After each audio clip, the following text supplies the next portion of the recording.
Aim of this practical is to determine the modulus of rigidity of material of wire with the help of a torsional pendulum. इसके लिए जो हमें required apparatus है वो होगा एक एक्सपेरिमेंटल वायर जिसका modulus of rigidity find out करना है, screw gauge, metre scale, stop watch, एक हैवी डिस्क और स्क्रू गॉज। तो इसमें जो फॉर्मूला यूज़ होता है to find out the modulus of rigidity of wire वो क्या है, eta is equal to 8 pi I L upon T square R की पावर 4, जहाँ पे जो आई है वो moment of inertia of disc है, L is length of wire, T is time period और स्मॉल आर जो है वो है रेडियस ऑफ वायर।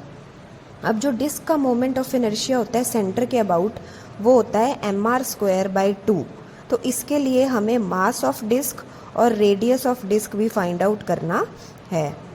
तो ये होता है apparatus of a torsional pendulum. ये वायर एक रिजिड सपोर्ट से हैंग की गई है और ये एक सॉलिड डिस्क है जो कि एक्सिस के अबाउट रोटेट कर सकती है।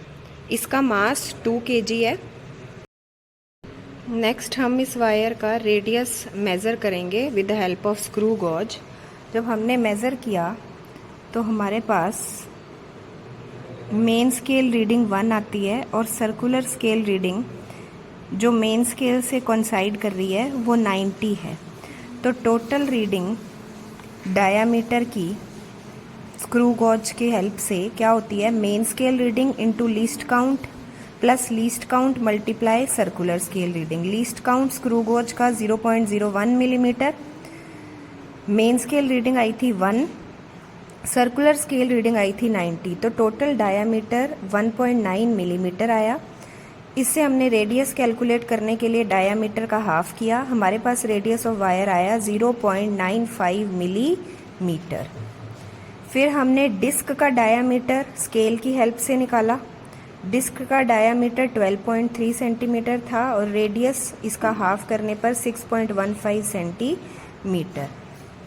नेक्स्ट हम जो डिस्क है उसको ऑसिलेट करवा के टाइम पीरियड नोट करेंगे।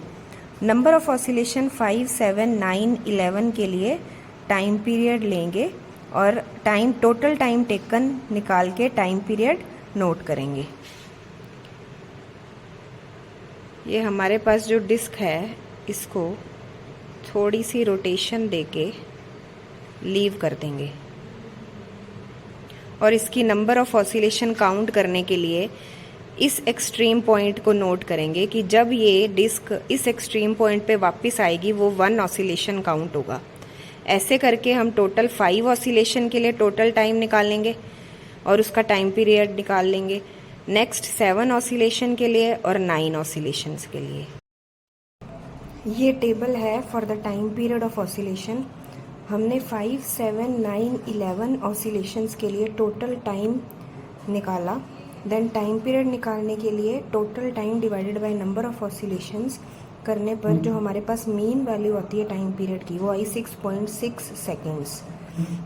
देन ईटा के फॉर्मूले में सबकी वैल्यूज पुट कर दी, moment of inertia L, time period R की, एंड हमारे पास जो रिजल्ट आया modulus of rigidity of wire का वो आता है 40.17 × 10⁸ न्यूटन पर मीटर स्क्वायर। Thank you.